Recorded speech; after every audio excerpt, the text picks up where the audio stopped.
Hi hello ನಮಸ್ತೆ, ನಾನು ರಾಜು ಅಷ್ಟೇ. ನೀವು ನೋಡ್ತಿದ್ದೀರಾ centre point Kannada YouTube channel. Indo West Indies quarter final ಹಣಾಹಣಿ. ಭಾರತಕ್ಕೆ ಕೋಲ್ಕತ್ತಾ ಹೀರೋ ಆಗಮನ. ಭಾರತ ಸೆಮಿಫೈನಲ್ಗೆ ಹೋಗೋದು ಗ್ಯಾರಂಟಿನ? ಇವೆಲ್ಲವನ್ನು ನೋಡೋಣ. ಅದಕ್ಕಿಂತ ಮೊದಲು ಇಲ್ಲಿ ತನಕ ನಮ್ಮ ಚಾನಲ್ನ ಸಬ್ಸ್ಕ್ರೈಬ್ ಮಾಡಿಲ್ಲ ಅಂದರೆ ಈಗಲೇ ಸಬ್ಸ್ಕ್ರೈಬ್ ಮಾಡಿ, ಜೊತೆಗೆ ಕಾಮೆಂಟ್ಗಳ ಮುಖಾಂತರ ತಮ್ಮ ಅಭಿಪ್ರಾಯವನ್ನು ತಿಳಿಸ್ಬೋದು. ಎಸ್ ವೀಕ್ಷಕರೇ, ರವಿವಾರ ಸಂಜೆ 7 ಗಂಟೆಗೆ ಮ್ಯಾಚ್ ಆಗುತ್ತೆ. 6:15ಗೆ ಟಾಸ್ ಆಗುತ್ತೆ. ಇಂಡಿಯಾ ಮತ್ತು ವೆಸ್ಟ್ ಇಂಡೀಸ್ ತಂಡಗಳು ಮುಖಾಮುಖಿಯಾಗಿ ಕೋಲ್ಕತ್ತಾದ ಈಡನ್ ಗಾರ್ಡನ್ಸ್ ಮೈದಾನದಲ್ಲಿ ಒಂದು ದೊಡ್ಡ ರಣತಂತ್ರವನ್ನು ಮಾಡಿ ಇಬ್ಬರೂ ಕೂಡ ಗೆಲ್ಲಬೇಕು ಎನ್ನುವಂಥ ಹಠವನ್ನು ತೊಟ್ಟು ಗೆದ್ದರೆ ಅವರು ನೇರವಾಗಿ ಸೆಮಿಫೈನಲ್ಗೆ ಹೋಗುವಂಥ ಎಲ್ಲ ಸಾಧ್ಯತೆ ಕೂಡ ಇದೆ ಮತ್ತು ನೇರವಾಗಿ ಸೆಮಿಫೈನಲ್ಗೆ ಕೂಡ ಹೋಗ್ತಾರೆ.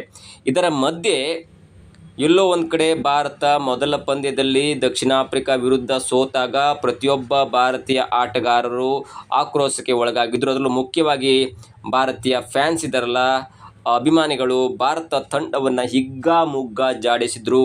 ಪ್ರತಿಯೊಬ್ಬರ ಬಾಯಲ್ಲೂ ಕೂಡ ಭಾರತ ಸೋಲ್ಬೇಕಿತ್ತು. ಯಾಕಂದರೆ ಭಾರತಕ್ಕೆ ದುರಹಂಕಾರ ಬಂದಿದೆ. ಭಾರತದ ಆಟಗಾರರಿಗೆ ದೇಶಭಕ್ತಿ ಎನ್ನುವುದಿಲ್ಲ, ಭಾರತದ ಆಟಗಾರರಿಗೆ ಎಮೋಷ್ನಲ್ ಎನ್ನುವಂಥ ಟಚ್ ಇಲ್ಲ. ಅವರಿಗೆ IPL ಆಡಿದ ನಂತರ ಬೇರೆ ದೇಶದ ವಿರುದ್ಧ ಸೋತರೂ ಕೂಡ ಅವರಿಗೇನು ಫೀಲ್ ಆಗ್ತಿಲ್ಲ. ನಾವು ಸುಮ್ಮನೆ ಫೀಲ್ ಮಾಡಿಕೊಂಡು ಊಟ ಬಿಟ್ಕೊಂಡು ಬೇಜಾರು ಮಾಡ್ಕೊಳ್ಬೇಕಾಗುತ್ತೆ.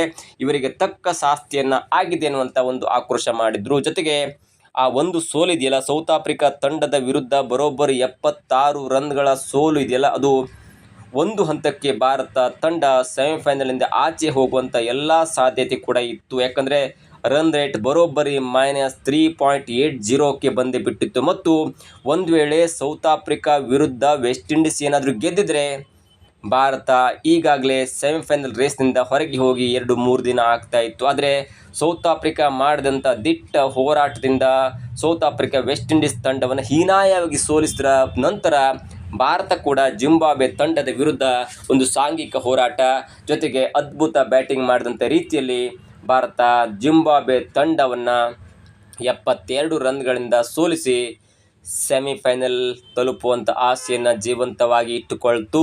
ಜೊತೆಗೆ ಗುರುವಾರ ನಡೆದಂಥ ಮ್ಯಾಚ್ ಇದೆಯಲ್ಲ, ಅದರಲ್ಲೂ ಚೆನ್ನೈನ ಚಿಪಾಕ್ ಮೈದಾನದಲ್ಲಿ ನಡೆದಂಥ ಪಂದ್ಯದಲ್ಲಿ ಇಶಾನ್ ಕಿಶನ್ ಆಗಿರ್ಬೋದು, ಅಭಿಷೇಕ್ ಶರ್ಮಾ, ತಿಲಕ್ ವರ್ಮಾ, ಸೂರ್ಯಕುಮಾರ್ ಯಾದವ್, ಹಾರ್ದಿಕ್ ಪಾಂಡ್ಯ, ಜೊತೆಗೆ ಆಗ ತಾನೇ ವರ್ಲ್ಡ್ ಕಪ್ಗೆ ಎಂಟ್ರಿ ಕೊಟ್ಟಂಥ ಸಂಜು ಸ್ಯಾಮ್ಸನ್ ಅವರ ಸ್ಫೋಟಕವಾದಂಥ ಬ್ಯಾಟಿಂಗ್, ಜೊತೆಗೆ ಹರ್ಷ್ದೀಪ್ ಸಿಂಗ್ ಮಾಡಿದಂಥ ಬೌಲಿಂಗ್ ಸ್ಟೈಲ್, ಇವೆಲ್ಲದರಿಂದ ಜಿಂಬಾಬ್ವೆ ತಂಡವನ್ನು ಬರೋಬ್ಬರಿ 72 ರನ್ಗಳಿಂದ ಸೋಲಿಸಿದ ನಂತರ ಇಡೀ ನಮ್ಮ ಕ್ರಿಕೆಟ್ ಇತಿಹಾಸಕ್ಕೆ, ಇಡೀ ನಮ್ಮ ಕ್ರಿಕೆಟ್ ಜೋನಿಗೆ ಎಸ್ ಅಫ್ಕೋರ್ಸ್ ಭಾರತ ಕೂಡ ಈ ಸಲ ವಿಶ್ವಕಪ್ ಗೆಲ್ಲುವಂಥ ಫೇವರೇಟ್ ತಂಡವಾಗಿ ಹೊರಹೊಮ್ಮಿತು. ಗೆದ್ದದ್ದು ಒಂದೇ ಮ್ಯಾಚ್ ಆದರೂ ಕೂಡ ಈ ಸೆಟ್ ಬ್ಯಾಕ್ ಆದಂಥ ಅಥವಾ ಈ ಕಮ್ ಬ್ಯಾಕ್ ಆದಂಥ ರೀತಿಯನ್ನು ನೋಡಿದಂಥ ಈ ಕ್ರಿಕೆಟ್ ಪಂಡಿತರು, ಕೋಚ್ಗಳು, ಬೌಲಿಂಗ್ ಕೋಚ್ಗಳು, ಆ ಕ್ರಿಕೆಟ್ ಕ್ರಿಟಿಸೈಸ್ ಮಾಡುವಂಥವ್ರು ಎಲ್ಲರೂ ಕೂಡ ಹೇಳಿದ್ರು, ಇಲ್ಲ ಭಾರತ ಈ ವಿಶ್ವಕಪ್ಪನ್ನು ಗೆಲ್ಲತ್ತೆ. ಅದರಲ್ಲೂ ಮುಖ್ಯವಾಗಿ ನಾಳೆ ಅಂದರೆ ರವಿವಾರ ನಡೆಯುವಂಥ ಕೋಲ್ಕತ್ತಾದಲ್ಲಿ ನಡೆಯುವಂಥ ವೆಸ್ಟ್ ಇಂಡೀಸ್ ತಂಡದ ವಿರುದ್ಧ ನಡೆಯುವಂಥ ಮ್ಯಾಚ್ನಲ್ಲಿ ಭಾರತ ಗೆದ್ದು ಬೇಗತ್ತೆ ಮತ್ತು ಭಾರತ ಈ ಸಲ ಸೆಮಿಫೈನಲ್ ತಲುಪತ್ತೆ ಮತ್ತು ಈ ಸಲ ಭಾರತ ವಿಶ್ವಕಪ್ಪನ್ನು ಗೆಲ್ಲತ್ತೆ ಅನ್ನುವಂಥ ಒಂದು ಹೋಪ್ಸನ್ನು ಅನೇಕ ಭಾರತೀಯ ಅಭಿಮಾನಿಗಳು ಇಟ್ಕೊಂಡಿದ್ದಾರೆ. ಅದಕ್ಕೆ ಮುಖ್ಯವಾದಂಥ ಕಾರಣ ಗುರುವಾರ ನಡೆದಂಥ ಮ್ಯಾಚ್ನಲ್ಲಿ ಭಾರತದ ಬ್ಯಾಟಿಂಗ್ ಸ್ಟೈಲನ್ನು ನೋಡಿದಂಥವರು ಎಸ್ ಅಫ್ಕೋರ್ಸ್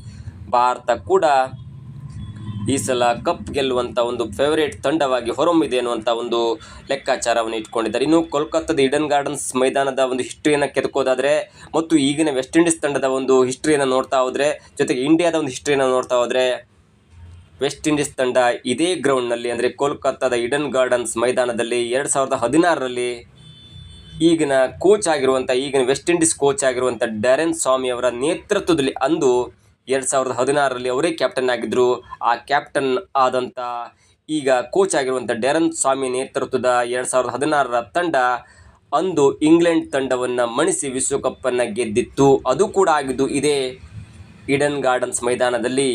ಅಂದು ತಂಡಕ್ಕೆ ಕಪ್ಪನ್ನು ಗೆದ್ದು ಕೊಟ್ಟಂಥ ಕ್ಯಾಪ್ಟನ್ ಇದೀಗ ವೆಸ್ಟ್ ಇಂಡೀಸ್ ತಂಡದ ಹೆಡ್ ಕೋಚ್ ಆಗಿದ್ದಾರೆ. ನೀವು ಒಂದು ಚಿಕ್ಕ ಹಿಸ್ಟ್ರಿನ ನೆನಪು ಮಾಡಿಕೊಂಡು ಹೇಳ್ತೇನೆ. 2016ರ ವಿಶ್ವಕಪ್ T20 ಪಂದ್ಯದ ಫೈನಲ್ನಲ್ಲಿ ಇಂಗ್ಲೆಂಡ್ ತಂಡ 159 ರನ್ಗಳನ್ನು ಗಳಿಸಿ ಒಂದು ಒಳ್ಳೆಯ ಟಾರ್ಗೆಟನ್ನು ವೆಸ್ಟ್ ಇಂಡೀಸ್ ತಂಡದ ಮುಂದೆ ಇಟ್ಟಿತ್ತು. ವೆಸ್ಟ್ ಇಂಡೀಸ್ ತಂಡ ಕೂಡ ಸಾವಧಾನವಾಗಿ ಆಡ್ತಾ ಕೊನೆಯ ಓವರ್ನಲ್ಲಿ ವಿಶ್ವಕಪ್ ಗೆಲ್ಲಲು ಬೇಕಾಗಿರುವಂಥದ್ದು 19 ರನ್ ಎದುರಿಗೆ ಬಂದಾಗ ಎಲ್ಲೋ ಒಂದು ಕಡೆ ವೆಸ್ಟ್ ಇಂಡೀಸ್ ಈ ಮ್ಯಾಚನ್ನು ಸೋಲತ್ತೆ ಮತ್ತು ಇಂಗ್ಲೆಂಡ್ ತಂಡ ವಿಶ್ವಕಪ್ಪನ್ನು ಗೆಲ್ಲತ್ತೆ ಅನ್ನುವಂಥ ಲೆಕ್ಕಾಚಾರ ಅನೇಕರಲ್ಲಿತ್ತು. ಆದರೆ ಸ್ಟ್ರೈಕ್ನಲ್ಲಿ ಇದ್ದಂಥ ಆಗಿನ ಸದೃಢ ಕಾಯ್ದ ದೈತ್ಯಾಕಾರದ ಕಾರ್ಲೋಸ್ ಬ್ರಾಥ್ವೇಟ್ ಎನ್ನುವಂಥ ಆಲ್ರೌಂಡರ್ ಮೊದಲು 4 ಎಸೆತವನ್ನು ಬೌಂಡ್ರಿ ಆಚೆಗೆ ಹಾಕಿ 4 ಸಿಕ್ಸರನ್ನು ಸಿಡಿಸುವ ಮುಖಾಂತರ ವೆಸ್ಟ್ ಇಂಡೀಸ್ ತಂಡಕ್ಕೆ T20 ವರ್ಲ್ಡ್ ಕಪ್ಪನ್ನು ಗೆಲ್ಲಿಸಿಕೊಟ್ರು.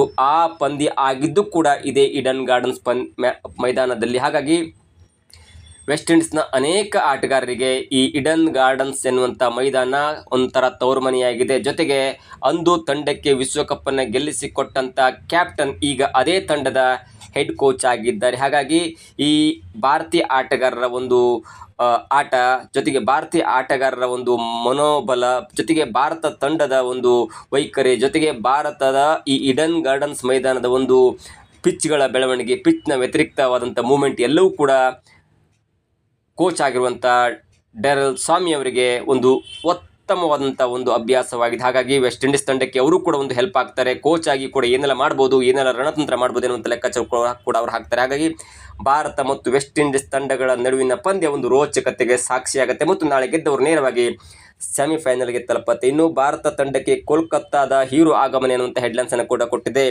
ನಾವು ಯಾವ ಹೀರೋ ಅಂತ ನೋಡ್ತಾ ಹೋದರೆ ಎಸ್ ಕೋರ್ಸ್ ರಿಂಕು ಸಿಂಗ್ ಅವರು ನಾಳಿನ ಮ್ಯಾಚನ್ನು ಆಡ್ತಾರೆ. ಅದಕ್ಕೆ ದೊಡ್ಡದಂಥ ಹಿಸ್ಟ್ರಿ ಕೂಡ ಇದೆ.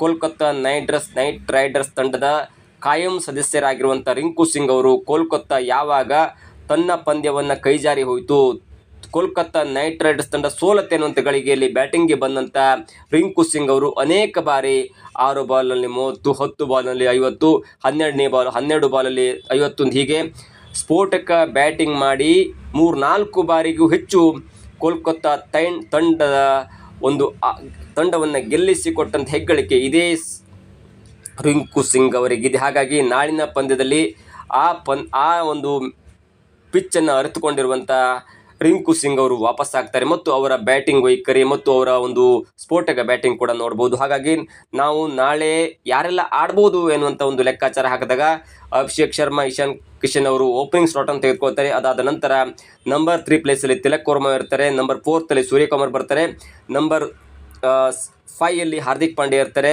ನಂಬರ್ 6 ಶಿವಮ್ ದುಬೆ ಇರ್ತಾರೆ. ಅವರು 1-2 ಓವರ್ ಕೂಡ ಬೌಲಿಂಗ್ ಮಾಡಬಹುದು ಒಂದು ವೇಳೆ ಯಾರಾದರೂ ಬಾಲರ್ ಜಾಸ್ತಿ ಹೊಡೆಸ್ಕೊಂಡ್ರೆ. ಅದಾದ ನಂತರ ರಿಂಕು ಸಿಂಗ್ ಅನ್ನುವಂಥ ಸ್ಫೋಟಕ ಆಟಗಾರ ಬರ್ತಾರೆ. ಜೊತೆಗೆ ಅಕ್ಷರ್ ಪಟೇಲ್ ಅವರು ಆಲ್ರೌಂಡರ್ ಆಗಿರೋದ್ರಿಂದ ಅವರಿಗೆ ಬೌಲಿಂಗ್ ಆಗುತ್ತೆ ಮತ್ತು ಬ್ಯಾಟಿಂಗ್ ಕೂಡ ಮಾಡಬಹುದು. ವರುಣ್ ಚಕ್ರವರ್ತಿ ಇರ್ತಾರೆ ಮತ್ತು ಬೂಮ್ರಾ ಮತ್ತು ಹರ್ಷದೀಪ್ ಸಿಂಗ್ ಅನ್ನುವಂಥ ಇಬ್ಬರು ಸ್ಪೀಡ್ ಬಾಲರ್ ಕೂಡ ಇರ್ತಾರೆ. ಹಾಗಾಗಿ 3 ಜನ ಬೌಲರ್ ಹಾರ್ದಿಕ್ ಪಾಂಡ್ಯ, ಬೂಮ್ರಾ, ಹರ್ಷದೀಪ್ ಸಿಂಗ್ ಇರ್ತಾರೆ. ಜೊತೆಗೆ ಇಬ್ಬರು ಸ್ಪಿನ್ನರ್ಗಳಾದಂಥ ಅಕ್ಷರ್ ಪಟೇಲ್ ಮತ್ತು ವರುಣ್ ಚಕ್ರವರ್ತಿ ಇರ್ತಾರೆ. ವರುಣ್ ಚಕ್ರವರ್ತಿ ಅವರು ಕೋಲ್ಕತ್ತಾ ಮೈದಾನವನ್ನು ಅರೆದು ಕುಡ್ಕೊಬಿಟ್ಟಿದ್ದಾರೆ. ಅವರ ಜೊತೆ ಕುಲ್ದೀಪ್ ಯಾದವ್ ಅವರು ಬರ್ತಾರೆ ಎನ್ನುವಂಥ ಲೆಕ್ಕಾಚಾರ ಕೂಡ ದೊಡ್ಡದಾಗಿ ಚರ್ಚೆ ಆಗ್ತಾ ಇದೆ. ಆದರೆ ಅಕ್ಷರ್ ಪಟೇಲ್ ಮತ್ತು ಕುಲ್ದೀಪ್ ಯಾದವ್ ಅವರನ್ನು ಕಂಪೇರ್ ಮಾಡಿದಾಗ ಅಕ್ಷರ್ ಪಟೇಲ್ ಅವರಿಗಿಂತ ಕುಲ್ದೀಪ್ ಯಾದವ್ ಅವರು ಬೌಲಿಂಗ್ನಲ್ಲಿ ಸ್ವಲ್ಪ ಅಕ್ಯುರೇಟ್ ಇದ್ದರೂ ಕೂಡ ಅಲ್ಲಿ ಎಕ್ಸ್ಟ್ರಾ ಆಲ್ರೌಂಡರ್ ಬೇಕಾಗಿರುವಂಥ ಕಾರಣಕ್ಕಾಗಿ ಅಕ್ಷರ್ ಪಟೇಲ್ ಅವರನ್ನು ಆಡಿಸುವಂಥ ಎಲ್ಲ ಸಾಧ್ಯತೆ ಕೂಡ ಇದೆ. ಹೀಗಾಗಿ ನಾನು ಮತ್ತೊಮ್ಮೆ ತಂಡವನ್ನು ಹೇಳಿಬಿಡ್ತೇನೆ. Abhishek Sharma, Ishan Kishan, Tilak Varma, Suryakumar Yadav, Shivam Dube, Hardik Pandya, Rinku Singh, Axar Patel, Varun Chakravarthy, Bumrah and of course Arshdeep Singh. ಹೀಗಾಗಿ ನಾಳೆ ಈ 11 ಜನ ಆಡ್ತಾರೆ ಎನ್ನುವಂಥ ನಂಬಿಕೆ ಖಂಡಿತ ಎಲ್ಲರಿಗಿದೆ ಮತ್ತು ಕ್ರಿಕೆಟ್ ಪಂಡಿತರು ಕೂಡ ಇದನ್ನೇ ಲೆಕ್ಕಾಚಾರ ಹಾಕ್ತಿದ್ದಾರೆ.